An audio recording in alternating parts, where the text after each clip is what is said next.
Assalamualaikum warahmatullahi wabarakatuh. Perkenalkan, nama saya Ratu Sumalina dari Prodi Manajemen kelas karyawan C. Di sini saya akan sedikit menjelaskan tentang sholat untuk memenuhi tugas dari mata kuliah agama. Bismillahirrahmanirrahim. Pengertian sholat. Sholat dalam arti umum yaitu sebuah ibadah yang diwajibkan oleh Allah Subhanahu wa Ta'ala kepada umat muslim.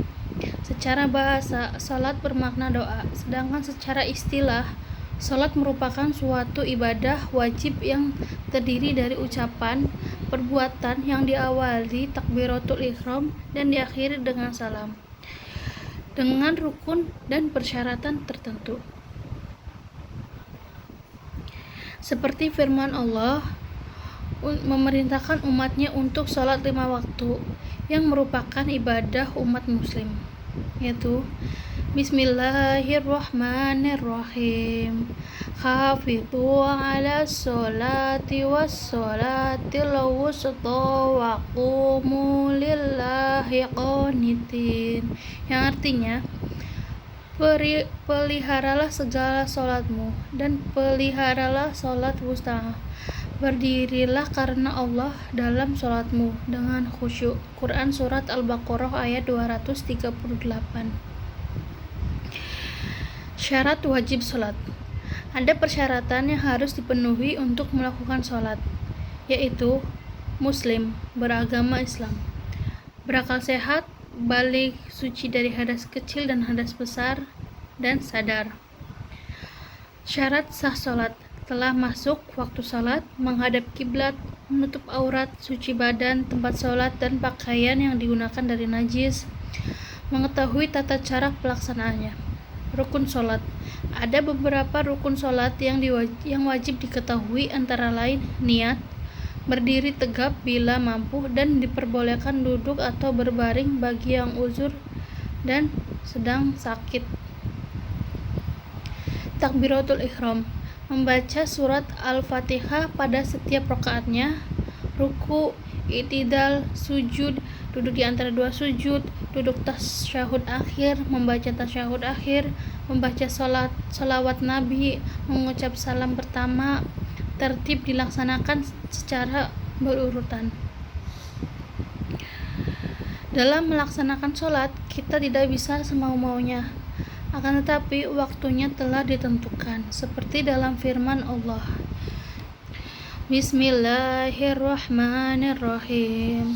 Inna sholata kanat 'alal mu'minina kitaban mawquta, yang artinya sesungguhnya sholat itu adalah kewajiban yang ditentukan waktunya atas orang-orang yang beriman. Quran Surat An-Nisa 4 ayat 103. Kedudukan sholat dalam Islam. Sholat memiliki kedudukan yang agung dalam Islam. Kita dapat melihat keutamaan sholat tersebut dalam beberapa poin berikut ini. Yang pertama, sholat adalah kewajiban utama. Pengertian sholat fardu adalah kewajiban paling utama setelah 2 kalimat syahadat dan merupakan salah satu rukun Islam. Seperti yang sudah diketahui sebelumnya, kedudukan sholat masuk dalam rukun Islam. Hadis riwayat Muslim 106. Rukun berarti hal yang mutlak wajib dilakukan, dan jika tidak dikerjakan maka akan mendapatkan dosa. Saking pentingnya ibadah ini, para ulama sejak dahulu banyak yang berselisih tentang keislaman orang yang meninggalkan sholat dengan sengaja, padahal ia mampu melaksanakannya. Ada ulama terdahulu yang mengkafirkan pelakunya, ada juga yang memasukkannya kepada dosa besar yang amat besar. Kedua, sholat merupakan pembeda antara muslim dan kafir. Rasulullah SAW bersabda, sesungguhnya batasan antara seseorang dengan kekafiran dan kesyirikan adalah sholat. Barang siapa meninggalkan sholat, maka ia kafir. Hadis riwayat Muslim.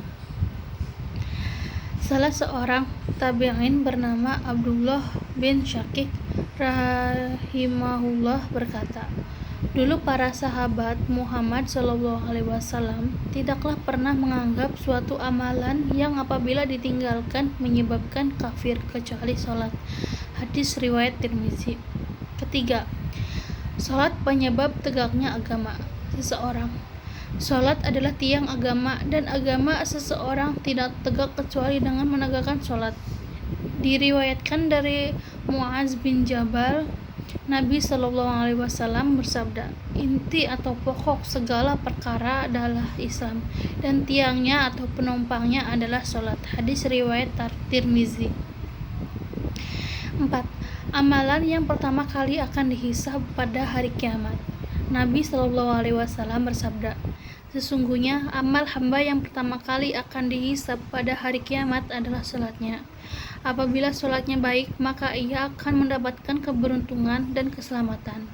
Dan apabila sholatnya rusak, dia akan menyesal dan merugi. Jika ada yang kurang dari sholat wajibnya, Allah SWT mengatakan, lihatlah, apakah ada hamba tersebut memiliki amalan sholat sunnah, maka sholat sunnah tersebut akan menyempurnakan sholat wajibnya yang kurang. Begitu juga amalan lainnya seperti itu. Hadis riwayat Abu Dawud. Hadis ini dikatakan sahih oleh Syekh Al-Albani. Kelima, sebagai penghibur jiwa. Hadis tentang sholat yang pertama mengenai sholat adalah penyujuk hati dan penghibur jiwa. Maka dari itu, mendirikan sholat bisa mendatangkan kenyamanan. Nabi Muhammad meminta sahabatnya Bilal untuk mendirikan sholat, sebab ibadah tersebut bisa menyamankan diri seseorang. Dalam hadis riwayat Abu Dawud, Nabi SAW bersabda, wahai Bilal, berdirilah, nyamankanlah kami dengan mendirikan sholat. Keenam, mencegah perbuatan keji dan munkar. Perbuatan tersebut harus dihindari karena dibenci oleh Allah SWT. Berdasarkan ayat tentang salat dalam Al-Quran surat Al-Ankabut ayat 45, Allah SWT berfirman,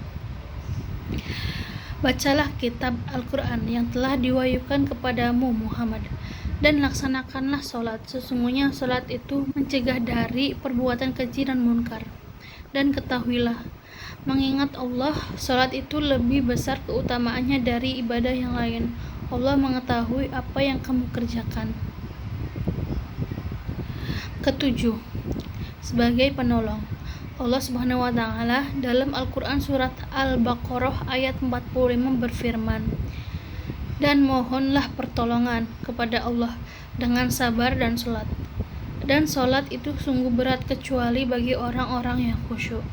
Dalam hadis riwayat Abu Dawud, Hudzaifah radhiyallahu anhu, beliau mengatakan, dulu jika ada perkara yang menyusahkan Nabi SAW, beliau mendirikan salat.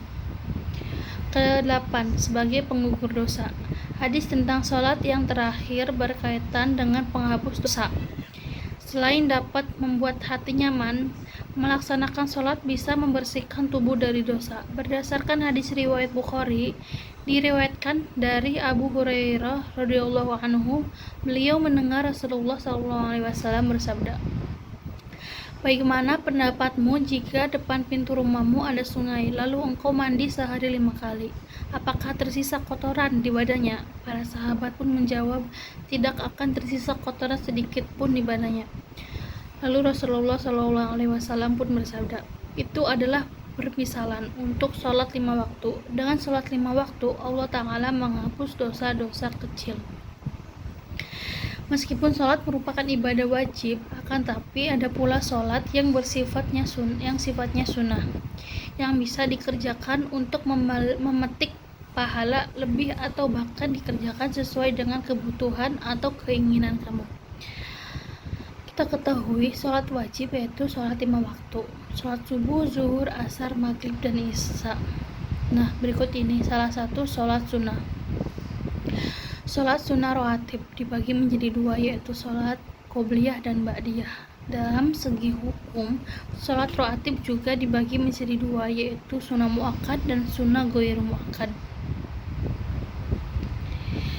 Sunnah muakkad artinya sunnah yang sangat dianjurkan karena banyaknya keutamaan di dalamnya. Sedangkan sunnah ghairu muakkad artinya sunnah yang memiliki lebih sedikit keutamaan. Selain sholat rawatib, ada pula sholat